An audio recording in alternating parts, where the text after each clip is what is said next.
దేవాదుల ఎత్తిపోతల పథకం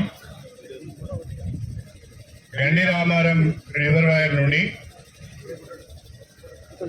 కుడి కాలువకు 29 కోట్ల రూపాయలు మంజూరు చేయించుకొని పనులను పూర్తి చేసుకొని కుడి కాలువ ద్వారా నీటిని విడుదల చేసుకుంటున్న సందర్భంగా ఏర్పాటు చేసిన ఈ సభకు అధ్యక్షత వహిస్తున్న మన గన్పూర్ ఆర్డీఓ శ్రీ వెంకన్న గారు, మీ అందరి ఆశీర్వాదంతో చిన్న వయసులోనే అత్యంత చరిత్ర కలిగిన ప్రతిష్టాత్మకమైన వరంగల్ లోకసభ సభ్యురాలిగా ఎన్నికై మన గన్పూర్ నియోజకవర్గ అభివృద్ధిలో భాగస్వాములు అవుతున్న మన పార్లమెంట్ సభ్యురాలు డాక్టర్ కడియం కావ్య గారికి, జిల్లా గ్రంథాలయ సంస్థ అధ్యక్షులు సోదరులు రాంబాబు గారికి, గన్పూర్ వ్యవసాయ మార్కెట్ కమిటీ అధ్యక్షురాలు సోదరి లవణ్య శిరీష్ రెడ్డి గారికి, చిల్పూర్ దేవస్థానము అధ్యక్షులు సోదరులు శ్రీధర్రావు గారికి, అదేవిధంగా పిఎస్సిఎస్ చైర్మన్లు నరేందర్ రెడ్డి గారికి, కరుణాకర్రావు గారికి, గన్పూర్ వ్యవసాయ మార్కెట్ కమిటీ వైస్ చైర్మన్ సోదరులు ఐలయ్య గారికి, నీటిపారుదల శాఖ ఈఈ గారు వినయ్ గారికి, డిఈ గారికి, అధికారులందరికీ, వివిధ మండలాల నుంచి వివిధ గ్రామాల నుంచి వచ్చిన పెద్దలందరికీ, రైతు సోదరులకు, మా సోదరీమణులకు సోదరులకు, ప్రత్యేకించి మా మీడియా మిత్రులకు అందరికీ పేరు పేరున నా హృదయపూర్వకమైన నమస్కారాలు తెలియజేసుకుంటున్నాను. ఈరోజు చాలా సంతోషంగా ఉంది, కడుపు నిండుగా కూడా ఉంది. ఈ గుట్టల మధ్య నుంచి కూడా కాలువలు తవ్వవచ్చు. ఈ కాలువల ద్వారా గోదావరి నీళ్లను పారించవచ్చు, పంట పొలాలకు నీళ్ళు ఇవ్వచ్చు, పచ్చటి పంటలు పండియవచ్చు అని చెప్పి ఈరోజు మనము ఈడ చక్కటి కాలువలు తవ్వి నీటిని విడుదల చేసుకోవడం జరిగింది. ఇది ఒక అద్భుతమని చెప్పడంలో నాకు ఎలాంటి సందేహం లేదు. ప్రత్యేకంగా 1994 నుండి నేను స్టేషన్ గన్పూర్ నియోజకవర్గ ప్రజల ఆశీర్వాదంతో రాజకీయాల్లో ఉన్నాను. ఈ నియోజకవర్గ ప్రజలు నాకు రాజకీయ జన్మనిచ్చారు. రాజకీయ జన్మనిచ్చిన ఈ నియోజకవర్గ ప్రజల రుణం నా ఒంట్లో శక్తి ఉన్నంత వరకు, నా శరీరంలోని చివరి రక్త బొట్టు వరకు, నా రాజకీయ పలుకుబడి సాగినన్ని రోజులు ఈ నియోజకవర్గ అభివృద్ధిలో భాగస్వామిని కావాలి, మీ కష్ట సుఖాలలో పాల్పంచుకోవాలి, మీకు తోడుగా నీడగా ఒక అన్నగా ఒక తండ్రిగా నేను ఉండాలనేది నా ఆలోచన అని చెప్పి ఈ సందర్భంగా మీకు సవినయంగా తెలియజేసుకుంటున్నాను. ఆనాడు మీ అందరి ఆశీర్వాదంతో ఉమ్మడి ఆంధ్రప్రదేశ్లో భారీ నీటిపారుదల శాఖ మంత్రిగా అవకాశం వస్తే ఉమ్మడి వరంగల్ జిల్లాలోని స్టేషన్ గన్పూర్, వర్ధన్నపేట, పాలకుర్తి, జనగామ, చేరియాల ప్రాంతాలన్నీ కూడా ప్రతి సంవత్సరం కరువుకు గురవుతున్నాయి. సరైన వర్షపాతం ఉండడం లేదు, కాలువలు లేవు, చెరువులు కుంటలలో నీళ్లు లేవు, పంటలు పండక పుట్ట చేత పట్టుకొని రైతులు, వ్యవసాయ కూలీలందరూ హైదరాబాద్కు వలస వెళ్తున్నారు. గ్రామాలకు వెళ్తే ఇళ్లకు తాళాలు వేస్తుంటాయనే విషయాన్ని గమనించి ఆనాడు నాకు అవకాశం వచ్చినప్పుడు ఈ ఎత్తైన ప్రాంతాలకు సాగునీరు అందించాలి, రైతుల కష్టాలు కరువును తీర్చాలనే ఆలోచన చేసి ఆనాడులో ముఖ్యమంత్రి గారిని ఒప్పించి దేవాదుల ఎత్తిపోతల పథకానికి మంజూరు ఇప్పించి శంకుస్థాపన చేసి టెండర్లు పిలిచి పనులు ప్రారంభించడం జరిగింది. ఆనాడున పరిస్థితులలో చాలా మంది చాలా రకాలుగా మాట్లాడారు. ఇంతకుముందు మసూదర్ రెడ్డి గారు చెప్పినట్టుగా చాలా మంది చాలా రకాలుగా మాట్లాడారు. కడియం శ్రీహరి కొత్త డ్రామాకు తెరదీశాడు. దేవాదుల దేవతలకు కూడా సాధ్యం కాదు. ఈ దేవాదులను ముందు పెట్టి ప్రజలను మోసం చేయాలని, రాజకీయ పబ్బం కట్టుకోవాలనే ప్రయత్నం చేస్తున్నారని చెప్పి గోదావరి కనుక వెళ్ళి పిండ ప్రదానం కూడా చేశారు. కానీ ఆ పిండ ప్రదానం చేసిన వాళ్లకు ఇప్పుడు జ్ఞానోదయం అయి ఉంటది. ఆ పిండ ప్రదానాలు చేసిన వాళ్ళు, రాజకీయం చేసిన వాళ్లకు ఇవాళ శేషన్ గన్పూర్ నియోజకవర్గంలో రిజర్వాయర్లలో నీళ్లను చూసి, కాలువలలో పారుతున్న గోదావరి జలాలను చూసి, చెరువులు కుంటలు నింపుకొని పంటలు పండించుకుంటున్న రైతుల కళ్ళల్లో ఆనందాన్ని చూసి ఇప్పటికైనా వాళ్లకు కనువిప్పు కావాలని నేను కోరుకుంటున్నా. వాళ్ళకు జ్ఞానోదయం కావాలని నేను కోరుకుంటున్నా. ప్రతిదీ రాజకీయం చేయడం కాదు. రాజకీయంగా అవకాశం వచ్చినప్పుడు ప్రజలకు మనం ఏమి చేసినాము అనేది చాలా ముఖ్యమో అని చెప్పి నేను ఈ సందర్భంగా తెలియజేసుకుంటున్నా. విధవ రాజకీయాలు ఎప్పుడైనా చేయవచ్చు. పని లేనివాడు, పస లేనివాడు, అనునిత్యము ఆరోపణలకే పరిమితమయ్యే వాళ్ళు చాలా మంది ఉంటారు. కానీ అవకాశం వచ్చినప్పుడు ఏమి చేశాము, ప్రజలకు ఏ రకంగా మేలు జరిగింది, నియోజకవర్గం ఏ రకంగా అభివృద్ధి జరిగింది అనేది చాలా ముఖ్యం. 2003 జనవరిలో దేవాదుల మొదటి దశ పనులకు శ్రీకారం చుట్టడం జరిగింది. ఆనాడు నేను మారి నీటిపారుదల శాఖ మంత్రిగా ఉన్నాను. ఇవాళ 22 సంవత్సరాలు గడిచిపోయింది. 22 సంవత్సరాల తర్వాత ఒక్కసారి స్టేషన్ గన్పూర్ నియోజకవర్గం, జనగామ నియోజకవర్గం, పాలకుర్తి నియోజకవర్గం, వర్ధన్నపేట నియోజకవర్గంలో ఏ రకంగా పంటలు పండుతున్నాయో మీరు ఆలోచించండి. ఒక్క మాట మీకు చెప్పాలనుకుంటున్నా. ఉమ్మడి ఆంధ్రప్రదేశ్లో, ప్రత్యేకంగా తెలంగాణ ప్రాంతంలో ప్రతి సంవత్సరము కరువుకు గురవుతూ తక్కువ పంటలు పండే ఎడారి ప్రాంతం జనగామ. ఇవాళ జనగామ జిల్లా కొత్తగా ఏర్పడిన తర్వాత అత్యధికంగా వరి సాగు అవుతున్న ప్రాంతము ఒకప్పటి ఎడారి ప్రాంతమైన జనగామ ప్రాంతం అని చెప్పి ఈ సందర్భంగా తెలియజేస్తుంది. మొత్తము 33 జిల్లాల్లో, తెలంగాణలోని 33 జిల్లాల్లో అధికంగా వరి ఉత్పత్తి అయ్యే ప్రాంతము మన జనగామ ప్రాంతము. దానికి కారణము మన దేవాదుల ప్రాజెక్టు అని చెప్పి నేను ఈ సందర్భంగా మీ అందరికీ సవినయంగా తెలియజేసుకుంటున్నాను. నేను ఈ ప్రాంతం అంతా తిరిగేది. ఇప్పుడు ఈ రఘునాథపల్లి మండలం కానీ, లేదా ఈ తాటికొండ కానీ, అశ్వరావుపల్లి కానీ, మీదికొండ కానీ, లేదా రాఘవపూర్ కానీ, అటు పక్కపోతే మన చెర్లతడ కానీ, వెల్లి కానీ, అశ్వరావుపల్లి, ఈ తండాలన్నీ పట్టుకొని తిరిగితే ఆ భూములలో తొండలు కూడా గుడ్లు పెట్టేవి కావు. ఇవాళ కొంచెం దాటి ముందుకు పోతే అక్కడ అశ్వరావుపల్లి సబ్ స్టేషన్ ఉంటుంది. ఆ సబ్ స్టేషన్ నుంచి ఆ చెర్లతడకు పోతే ఒక్కొక్కరు ఆ గుడ్లు పెట్టని భూములను బ్రహ్మాండంగా అచ్చు కట్టి మల్లు చేసి ఇవాళ బంగారాన్ని పండిస్తున్నారు ఆ ప్రాంతంలో అని చెప్పి నేను మీ అందరికి నేను సవినయంగా తెలియజేసుకుంటున్నా. దీనికి కారణం మన దేవాదుల ప్రాజెక్ట్.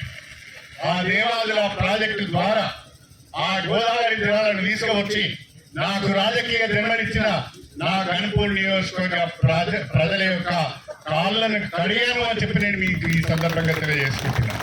పంట పొలాలకు నీళ్లు ఇవ్వడమే కాకుండా మీకు సాగునీరు, త్రాగునీరుతో పాటుగా ఈ ప్రాంతంలో బ్రహ్మాండమైన పశుపక్షాదులు కానీ, చక్కటి పచ్చదనం కానీ వచ్చింది అంటే దీనికి కారణం మన దేవాదుల ఎత్తిపోతల పథకం, మన గోదావరి జలాలు అని చెప్పి నేను ఈ సందర్భంగా తెలియజేసుకుంటున్నా. అయితే దేవాదుల ఎత్తిపోతల పథకం వచ్చింది, శేషన్ గన్పూర్లో రిజర్వాయర్లు కట్టుకున్నాం. కానీ చివరి భూముల వరకు నీళ్లు రాలేదు, పోలేదు. పట్టించుకున్న నాదుడు లేడు. ఇవాళ ప్రతి గ్రామానికి దేవాదుల ద్వారా గోదావరి జలాలు అందించే అవకాశం ఉన్నది. ఆ అవకాశాన్ని ఎప్పటికప్పుడు తెలుసుకొని సమీక్ష చేసి అధికారులకు ఆదేశాలు ఇచ్చి ప్రభుత్వంతో అవసరమైన నిధులు తెచ్చుకొని ముందుకు సాగే ప్రయత్నం జరగలేదు. కానీ మీ అందరి ఆశీర్వాదంతో మళ్ళీ 2023 నవంబర్ 30వ తారీఖున జరిగిన ఎన్నికలలో శేషన్ గన్పూర్ నుంచి ఎంతో నమ్మకంతో కడియం శ్రీహరి గారు అయితేనే అభివృద్ధి జరుగుతుంది, కడియం శ్రీహరి గారు అయితేనే ఈ నియోజకవర్గంలో మళ్ళీ నీతి నిజాయితీ నెలకొంటది అనే ఒక ఆలోచనతో మీరు నాకు ఓటేసి గెలిపిస్తే ఆ రోజు నుంచి ఈ రోజు వరకు ప్రతిరోజు ఏదో ఒక రకంగా ఈ నియోజకవర్గ అభివృద్ధి పైన ఆలోచన చేయడం, దానికి సంబంధించిన ఉత్తర్వులు కానీ దానికి సంబంధించిన విజ్ఞప్తులు కానీ ముఖ్యమంత్రి మొదలుకొని మంత్రులందరికీ కూడా ఇవ్వడం, అధికారులను కలవడం, ఎప్పటికప్పుడు మంజూరు తీసుకురావడం జరుగుతున్నదని చెప్పి నేను ఈ సందర్భంగా తెలియజేసుకుంటున్నా. మీరు చూశారు నిన్నగాక మొన్న ఒక 3 రోజుల క్రితమే మన స్టేషన్ గన్పూర్ నియోజకవర్గంలోని జఫర్గఢ్ మండలానికి సంబంధించి ఇంకా గోదావరి నీళ్లు అందడం లేదు. ఆ జఫర్గఢ్ మండలంలో ఉన్న గ్రామాలకు జఫర్గఢ్ చెరువును రిజర్వాయర్ చేయడము, రంసాద్ చెరువును రిజర్వాయర్ చేయడము, జఫర్గఢ్ మండలంలోని గ్రామాలకు నీళ్ళు ఇవ్వాలి అంటే 3వ దశ 6వ ప్యాకేజీ పనులు పూర్తి కావాలి. అవి మధ్యలో వదిలేసిపోయారు. దాదాపుగా 2-3 ఏళ్ల నుంచి ఎవరు పట్టించుకున్న పాపాన పోలే, పనిచేసిన పాపాన పోలే.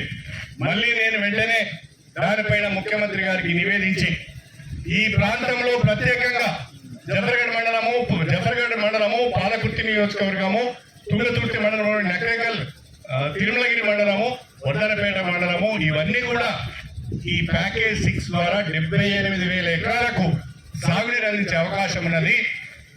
దీన్ని అంచనాలను సవరించి మంజూరు ఇవ్వాలి అంటే మొన్నటి క్యాబినెట్ లో ముఖ్యమంత్రి గారు కడియం శ్రీహరి అడిగిండు, మనం ఇవ్వాలని చెప్పి 1,015 కోట్ల రూపాయలు మంజూరు ఇచ్చారని చెప్పి సందర్భంగా తెలియజేస్తుంది.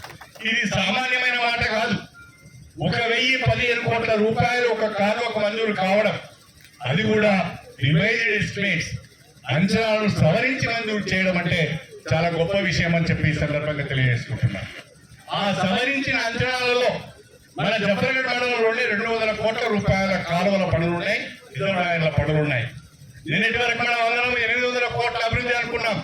కానీ ఇప్పుడు ఆ 200 కోట్లు కలిపితే స్టేషన్ గన్పూర్ నియోజకవర్గంలో ఈ సంవత్సరం కాలంలో కడియం శ్రీహరి నాయకత్వంలో 1000 కోట్ల అభివృద్ధి నిధులు తెచ్చుకున్నామని చెప్పి సందర్భంగా తెలియజేస్తుంది.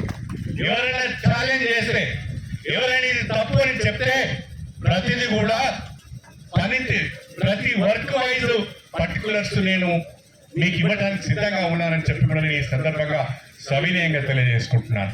ఇవాళ ఒక సంవత్సరం లోపల ఆ పనులను పూర్తి చేసి దాదాపు 78,000 ఎకరాలకు సాగునీరు అందించాలి. ఉమ్మడి వరంగల్ జిల్లా అభివృద్ధి, స్టేషన్ గన్పూర్ నియోజకవర్గ అభివృద్ధితో పాటు ఉమ్మడి వరంగల్ జిల్లా అభివృద్ధి కూడా నా బాధ్యతగా భావించి జిల్లాకు అవసరమైన పనులు కూడా ఎప్పటికప్పుడు నేను ముఖ్యమంత్రి గారి దృష్టికి తీసుకువెళ్తున్నానని చెప్పి ఈ సందర్భంగా గుర్తు చేస్తున్నాను. రెండవది, స్టేషన్ గన్పూర్ రిజర్వాయర్ నుంచి నవాపేట రిజర్వాయర్ వరకు ఒక ప్రధాన కాలువ ఉన్నది. ఆ ప్రధాన కాలువ ద్వారానే నవాపేట చెరువు నింపుకోవాల్సిన అవసరం ఉన్నది. ఈ ప్రధాన కాలువ మీద దాదాపు 10 ఉప కాలువలు ఉన్నాయి. ఆ 10 ఉప కాలువల ద్వారా చివరి గ్రామాలకు, చివరి భూములకు నీళ్లు వెళ్ళడం లేదు. దాన్ని గుర్తించి ముఖ్యమంత్రి గారికి ఈ ప్రధాన కాలువ పోయే తొవ్వలో అంతా శుద్ధమట్టి ఉన్నది, లూజ్ స్థాయి ఉన్నది. నీళ్లు పోగానే ఆ నీళ్ల తడికి మొత్తం కాలువ అంతా నీళ్లలో పడుతున్నది, కాలువలు పూడకపోతున్నాయి. నవాపేట చెరువు దగ్గర నీళ్లు తీసుకెళ్లేకపోతున్నామని చెప్పారు. అంతేకాకుండా ఒక్కసారి వాగు పొంగితే, ఒక్కసారి ఇబ్రాహీంపూర్ నుంచి పోయే ఒక వాగు పొంగడం ద్వారా శ్రీమన్నారాయణపురం దగ్గర కాలువలలో విపరీతమైన ఇసుక మేట వేసింది. ఆ నిడిగొండ దాటి శ్రీమన్నారాయణపురం పోయిన తర్వాత ఆ కాలువలో 1 కిలోమీటర్ మేర విపరీతమైన ఇసుక మేట వేసింది. ఆ ఇసుక మేటను తీసిన వాడు లేడు, పట్టించుకున్నవాడు లేడు. 3 సంవత్సరాల వరకు కూడా చుక్క నీరు కిందికి పోలేదు. నేను మొన్న ఎమ్మెల్యే అయిన తర్వాత ఆ ఇసుక మేటలు తీపిచ్చి ఆ కాలువల యొక్క లైనింగ్ కొరకు గణపురం రిజర్వాయర్ నుంచి నవాపేట రిజర్వాయర్ కు కాలువ లైనింగ్లకు 10 ఉప కాలువలకు కాలువ లైనింగ్ కొరకు 148 కోట్ల రూపాయలను మంజూరు చేయించడం జరిగింది. ఆ పనులు ఇప్పుడు వేగంగా జరుగుతున్నాయి. మొన్న వర్షాకాలం ముందే ఆ పంట కాలువలలో పూడిక తీసాం, చెట్లు తీసినాం, ఎక్కడెక్కడైతే కాలువలు లేకపోయినాయో బాగు చేసినాం. ఇవాళ నేను గర్వంగా చెప్తున్నాను, స్టేషన్ గన్పూర్ రిజర్వాయర్ నుంచి నేరుగా కాలువ ద్వారా నవాపేట రిజర్వాయర్లకు నీళ్లు పోతున్నాయని చెప్పి నేను ఈ సందర్భంగా మీ అందరికీ కూడా సవినయంగా తెలియజేసుకుంటున్నాను. ఉప కాలువలలో నీళ్లు పోతున్నాయి, నవాపేట రిజర్వాయర్ నిండుతున్నది. 5వ తారీఖు నాడు నవాపేట రిజర్వాయర్ ద్వారా ఆ నవాపేట రిజర్వాయర్ కింద ఉన్న లింగాల గణపురము, దేవరుక్కుల, గుండాల మండలానికి సంబంధించిన రైతులకు కూడా ఈ రకంగానే సాగునీరు విడుదల చేయబోతున్నామని చెప్పి నేను మీ అందరికీ సవినయంగా తెలియజేసుకుంటున్నాను. మూడవది అశ్వరావుపల్లి కుడి కాలువ ద్వారా రఘునాథపల్లి మండలం అదేవిధంగా లింగాల గణపురం మండలానికి సాగునీరు అందించే అవకాశం ఉన్నది. కాలువలు పూర్తి కాలే, అసంపూర్తిగా వదిలిపెట్టిపోయారు. చాలా దిక్కుల కాలువను తవ్వకుండా వదిలేశారు. స్ట్రక్చర్స్ లేవు, చివరి వరకు నీళ్లు పోయే పరిస్థితి లేకుంటే సంవత్సరం నుంచి వెంటబడి అశ్వరావుపల్లి కుడి కాలువలో ఉన్న పూడికను తీయించి అశ్వరావుపల్లి కుడి కాలువలో ఉన్న మిగిలిపోయిన పనులను కూడా పూర్తి చేయించి ఇవాళ జీడికల్ శ్రీరామచంద్ర స్వామి వారి పాదాల చెంతన ఉన్న జీడికల్ దేవుని చెరువులో కూడా గోదావరి నీళ్లు తీసుకుపోయినామని చెప్పి నేను ఈ సందర్భంగా మీ అందరికీ సవినయంగా తెలియజేసుకుంటున్నాను. దాదాపు 20 ఉపకాలువలు ఉన్నాయి. అశ్వరావుపల్లి రైట్ మెయిన్ కెనాల్కు 20 ఉపకాలువలు ఉన్నాయి. ఆ 20 ఉపకాలువల ద్వారా ఇవాళ రైతులకు సాగునీరు అందిస్తున్నామని చెప్పి నేను మీకు సవినయంగా తెలియజేసుకుంటున్నాను. అంతేకాకుండా ఇవాళ మన నియోజకవర్గంలోని వేలేరు, చిల్పూర్ మండలాలకు సంబంధించి అలాగే ఎగువ ఉన్న గ్రామాలకు మనం గోదావరి నీళ్ళు ఇవ్వలేకపోయినాం. అందుకనే ఆనాడు అప్పుడున్న ముఖ్యమంత్రి గారిని ఒప్పించి వేలేరు, చిల్పూర్ మండలాల్లోని గ్రామాలకు గోదావరి జలాలు అందించే విధంగా గండి రామారావు ఎత్తిపోతల పథకానికి 104 కోట్ల రూపాయలు మంజూరు తీసుకురావడం జరిగింది. అందులో 3 లిఫ్ట్లు ఉన్నాయి. ఒక లిఫ్ట్ మాత్రమైంది, ఇంకా 2 లిఫ్ట్లు కావాలి. నేను ఈరోజు మాట ఇస్తున్నాను, గండి రామారం లిఫ్ట్ 1, లిఫ్ట్ 3 పనులను 3 మాసాలలో పూర్తి చేయించి రెండో పంటకు వేలేరు, ధర్మసాగర్ గ్రామాలకు, వేలేరు, చిల్పూరు మండలాల్లోని గ్రామాలకు సాగునీరు అందించే బాధ్యత నాది అని చెప్పి నేను ఈ సందర్భంగా మీ అందరికీ సవినయంగా తెలియజేసుకుంటున్నాను. మళ్ళీ ఇక్కడ 4వది గండి రామారం కుడి కాలువ.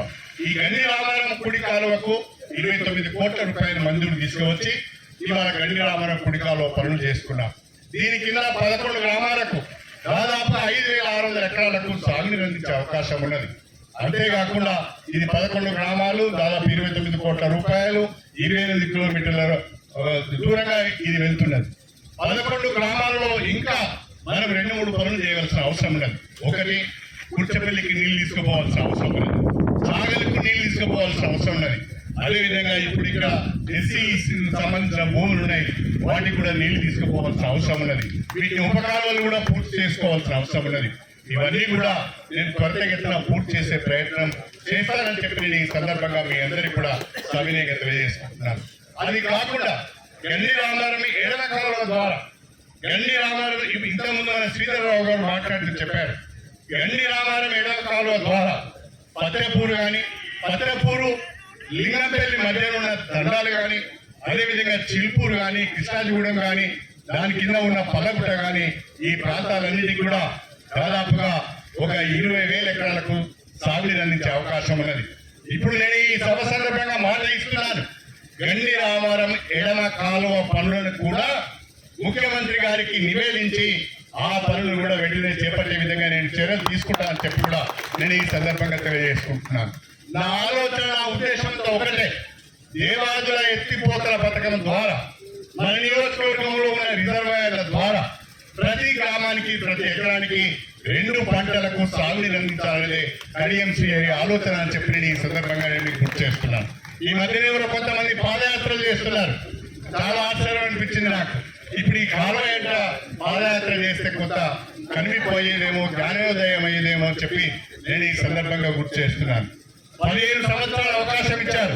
15 సంవత్సరాల అవకాశం ఇచ్చినప్పుడు ఏం చేశామని ఆత్మవిమర్శ చేసుకోవాలి. ఆత్మవిమర్శ చేసుకొని ఎదుటి వారిని విమర్శించే ముందు నేనున్నప్పుడు ఏం జరిగింది, నేనున్నప్పుడు ఏం చేశాను, ఎందుకు చేయలేకపోయానంటే నిద్ర పట్టదు అని చెప్పి నేను ఈ సందర్భంగా తెలియజేసుకుంటున్నాను. అవకాశము, చాలా మందికి అవకాశాలు వస్తాయి. చాలా మంది ఎమ్మెల్యేలు అవుతారు, చాలా మంది మంత్రులు అవుతారు, చాలా మంది ప్రజాప్రతినిధులు అవుతారు. కానీ ఒక్క విషయాన్ని మాత్రము ఎవరో మర్చిపోవద్దని చెప్పి ఈ సందర్భంగా గుర్తు చేస్తారు. రాజకీయాలలో అందరికి అవకాశాలు రావు, కొందరికి మాత్రమే అవకాశాలు వస్తాయి. అవకాశాలు వచ్చినప్పుడు ఆ అవకాశాన్ని ప్రజల కొరకు ఎవరైతే ఉపయోగిస్తారో వాడు మాత్రమే రాజకీయాల్లో ఉంటాడు. తన కొరకు తన స్వార్థం కొరకు మాట్లాడుకునేవాడు చూసుకునేవాడు ఆ ఒక్కటనే ఉంటాడు, తర్వాత పట్టించుకోని ప్రజలని చెప్పి కూడా నేను ఈ సందర్భంగా మీ అందరికీ కూడా సవినయంగా తెలియజేసుకుంటున్నాను.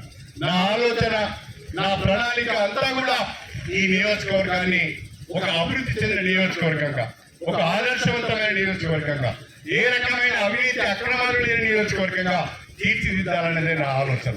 చాలా మంది నాయకులు కార్యకర్తలు అప్పుడప్పుడు నా ముందు అనలేరు కానీ నా వెనుక నా పైన చాలా విమర్శలు చేసుకుంటారు. ఎందుకంటే ఈయనొక్కడే నీతి గురించి మాట్లాడుతున్నాడు, ఈయనొక్కడే నిజాయితీ గురించి మాట్లాడుతున్నాడు, ఈయనొక్కడే డబ్బులు తీసుకోవద్దు అని అంటున్నాడు. మరి మేము రాజకీయాలు ఎట్లా చేయాలి? మాకు గట్టెక్కుతుంది కదా, మేము రాజకీయాలు ఎట్లా చేయాలి? రాజకీయాలు చేసేటప్పుడే, రాజకీయాల్లోకి వచ్చేటప్పుడే ఇవన్నీ ఆలోచించుకొని రావాలి. రాజకీయాలు సంపాదన కొరకు కాదు, రాజకీయాలు సంపాదన కొరకు కాదు, రాజకీయాలు ప్రజాసేవ కొరకు, రాజకీయాలు ఎన్నుకున్న ప్రజల సమస్యల పరిష్కారం కొరకనే ఆలోచనతో కనుక వచ్చినట్లయితే తప్పకుండా మనం సక్సెస్ అవుతామని చెప్పి నేను ఈ సందర్భంగా మీ అందరికీ సవినయంగా తెలియజేసుకుంటున్నాను. ఒక్కసారి ఆలోచించండి, ఈ సంవత్సరంన్నర కాలంలో నేను ఎమ్మెల్యేగా ఎన్నికైన తర్వాత మన నియోజకవర్గంలో ఎన్ని నిధులు వచ్చాయి, పక్కన నియోజకవర్గంలో ఏ రకంగా జరుగుతున్నది. ఇవాళ స్టేషన్ గన్పూర్ నియోజకవర్గానికి ఉమ్మడి వరంగల్ జిల్లాలోని 12 నియోజకవర్గాలతో పోల్చుకుంటే అత్యధిక నిధులు మన స్టేషన్ గన్పూర్ నియోజకవర్గానికి వచ్చాయని చెప్పి సందర్భంగా వచ్చాయి. దాదాపు 1000 కోట్ల నిధులు తీసుకొచ్చాం మన ముఖ్యమంత్రి గారికి, మన రేవంత్ రెడ్డి గారికి. మన నియోజకవర్గం పైన ఆయన చూపిస్తున్న ప్రేమకు, ఆయనకున్న అభిమానానికి మీరందరూ గట్టిగా చేతులు పైకెత్తి చప్పట్లు కొట్టాలని చెప్పి నేను కోరుతున్నాను. మనందరం కూడా రేవంత్ రెడ్డి గారికి చేతులెత్తి నమస్కారం చేయాలి. రేవంత్ రెడ్డి గారికి మనం అందరం కూడా హృదయపూర్వకంగా ధన్యవాదాలు తెలపాలని చెప్పి కూడా నేను ఈ సందర్భంగా తెలియజేసుకుంటున్నాను. రేవంత్ రెడ్డి గారు ఒకటే అంటారు, కడియం శ్రీహరి గారు ఎప్పుడు వచ్చినా చేతిలో కాగితంతో వస్తాడు. శ్రీహరిని చూడగానే నాకు భయం అవుతుంది అన్నాడు. ఎందుకు అని నేను అడిగినా, ఏం లేదన్నా అందరేమో మా ట్రాన్స్ఫర్లపై రేవుల కొరకు వస్తారు, కొందరేమో బిల్లులు ఇప్పించండి అని వస్తారు, కొందరేమో ఇంకా వ్యక్తిగత పనుల కొరకు వస్తారు. నువ్వు మాత్రం ఎప్పుడు వచ్చినా ఏదో అభివృద్ధికి సంబంధించిన విజ్ఞప్తిని పట్టుకొని వస్తావు. అందుకే నిన్ను చూస్తే నాకు భయం. కానీ నిన్ను చూసి భయపడకుండా నువ్వు తెచ్చేది న్యాయమైంది కాబట్టి, నువ్వు ప్రజల కొరకు ఆలోచిస్తున్నావు కాబట్టి, ఈ నియోజకవర్గం కొరకు ఆలోచిస్తున్నావు కాబట్టి తప్పకుండా నువ్వు తెచ్చిన ప్రతి రిప్రజెంటేషన్ నేను అటెండ్ అవుతాను, తప్పకుండా నీకు నిధులిస్తానని చెప్పి ముఖ్యమంత్రి గారు అనేక సందర్భాల్లో నాకు చెప్పాడని చెప్పి సందర్భం చేస్తాను. అంతెందుకు మొన్నటికి మొన్న ముఖ్యమంత్రి గారి దగ్గరికి వెళ్ళి తెలంగాణలోనే అతిపెద్ద పట్టణం మా వరంగల్ పట్టణం, మా వరంగల్ జిల్లా ఎంతో చరిత్ర ఉన్న జిల్లా, మాకు క్రికెట్ స్టేడియం లేదు అంటే కడియం శ్రీహరి అన్నది చెప్పిండు, మనం క్రికెట్ స్టేడియం ఇవ్వాలని చెప్పి మనకు క్రికెట్ స్టేడియం కూడా మంజూరు ఇచ్చిన గొప్ప మనిషి మన ముఖ్యమంత్రి రేవంత్ రెడ్డి గారు అని చెప్పి నేను ఈ సందర్భంగా సవినయంగా తెలియజేస్తాను. అది కాకుండా తెలంగాణలో వరంగల్లో క్రీడాకారులు ఎక్కువ మంది ఉన్నారు. ఎక్కువ మంది ఇక్కడి నుంచి రాష్ట్ర స్థాయిలో, జాతీయ స్థాయిలో, అంతర్జాతీయ స్థాయిలో మరి వాళ్ళు వెళ్ళి రిప్రజెంట్ చేసిళ్ళు. మాకు ఒక స్పోర్ట్స్ స్కూల్ కూడా కావాలి అంటే స్పోర్ట్స్ స్కూల్ కూడా మంజూరు ఇచ్చిన మహనీయుడు, మహానుభావుడు, చిన్నోడైనా కూడా మన ముఖ్యమంత్రి రేవంత్ రెడ్డి గారు అని చెప్పి నేను ఈ సందర్భంగా సవినయంగా తెలియజేసుకుంటున్నాను. కాబట్టి కాంగ్రెస్ ప్రభుత్వం, ప్రత్యేకించి మన ముఖ్యమంత్రి రేవంత్ రెడ్డి గారు మన నియోజకవర్గం పైన ఇంత ప్రేమతో ఇన్ని నిధులు మంజూరు చేస్తున్నప్పుడు మరి మనం కూడా అంతే దీక్షతో, అంతే ప్రేమతో, అంతే అభిమానంతో మన కాంగ్రెస్ ప్రభుత్వాన్ని, మన ముఖ్యమంత్రి రేవంత్ రెడ్డి గారిని మనం కాపాడుకోవాల్సిన అవసరం ఉంది అని చెప్పి నేను ఈ సందర్భంగా మీ అందరికీ కూడా తెలియజేసుకుంటున్నాను. మన మద్దతు, మన సహకారం ఎప్పటికీ రేవంత్ రెడ్డి గారికి ఉండాలి, కాంగ్రెస్ ప్రభుత్వానికి ఉండాలని చెప్పి కూడా నేను ఈ సందర్భంగా మీ అందరికీ కూడా సవినయంగా తెలియజేసుకుంటాను.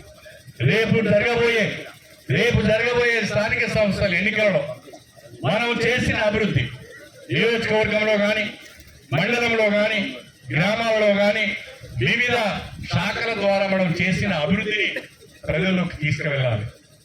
ఈ సంవత్సరంన్నర కాలంలోనే ఇన్ని అభివృద్ధి కార్యక్రమాలు చేసినాం. ఇంకా 3 సంవత్సరాల సమయం ఉంది. బ్రహ్మాండంగా మిగిలిన అభివృద్ధి కార్యక్రమాలన్నీ చేసే బాధ్యత మాది అని ప్రజలకు చెప్పి, ఓటర్లకు చెప్పి రేపటి స్థానిక సంస్థల ఎన్నికలలో ప్రతి గ్రామంలో కూడా మనం నిలబెట్టిన అభ్యర్థులను గెలిపించుకునే బాధ్యత మీది అని చెప్పి నేను ఈ సందర్భంగా సవినయంగా తెలియజేసుకుంటున్నా. దయచేసి మీ పైన నమ్మకం ఉన్నది, మీ శక్తి పైన నమ్మకం ఉన్నది, మీ నాయకత్వం పైన నమ్మకం ఉన్నది. మనసులో ఏమి పెట్టుకోకుండా, ఏ రకమైన ఆలోచనలు చేయకుండా మీరందరూ కూడా కాంగ్రెస్ పార్టీని బలపరిచే విధంగా, కాంగ్రెస్ ప్రభుత్వానికి మద్దతు తెలిపే విధంగా, రేపు మన అభ్యర్థులందరినీ గెలిపించుకునే విధంగా ప్రతి ఒక్కరు కూడా కృషి చేయాలని చెప్పి మీ అందరికీ సవినయంగా తెలియజేసుకుంటూ, ఇంత పెద్ద మొత్తంలో నేను ఎక్స్పెక్ట్ చేయాలి ఇంతమంది వస్తారని. మరి ఇంతమంది ఇన్ని గ్రామాల నుంచి, ఇన్ని మండలాల నుంచి వచ్చిన మా రైతు సోదరులకు, కాంగ్రెస్ పార్టీ నాయకులకు, ఇతర పార్టీలకు చెందిన ముఖ్యులకు, మీడియా ప్రతినిధులకు ప్రత్యేకించి నీటి పారుదల శాఖ ఇంత చక్కటి ఏర్పాట్లు చేసింది. వారికి సహకరించిన కాంట్రాక్టర్ లేదా మన పార్టీ నాయకుడైన మసూదర్ రెడ్డి గారికి కూడా ప్రత్యేకమైన కృతజ్ఞతలు తెలియజేసుకుంటూ మీ అందరి దగ్గర సెలవు తీసుకుంటున్నాను. అందరికీ నమస్కారం. రేవంత్ రెడ్డి గారి నాయకత్వం. కూర్చోండి, ఒక 5 నిమిషాలు కూర్చోండి ప్లీజ్. రేవంత్ రెడ్డి గారి నాయకత్వం. రేవంత్ రెడ్డి గారి నాయకత్వం. రేవంత్ రెడ్డి గారి నాయకత్వం. అందరికీ నమస్కారం. దయచేసి 2 నిమిషాలు కూర్చోవాలి. అందరికి కూడా స్వీట్ పాకెట్స్ ఇస్తారు, కూర్చోవాలి దయచేసి అందరు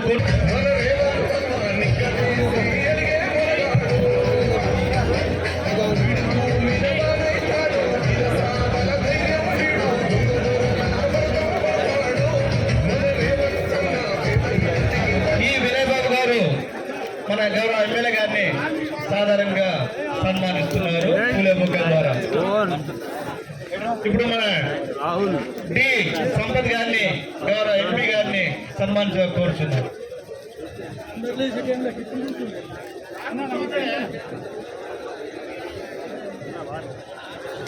థ్యాంక్ యూ సార్. ఈ కార్యక్రమానికి వచ్చిన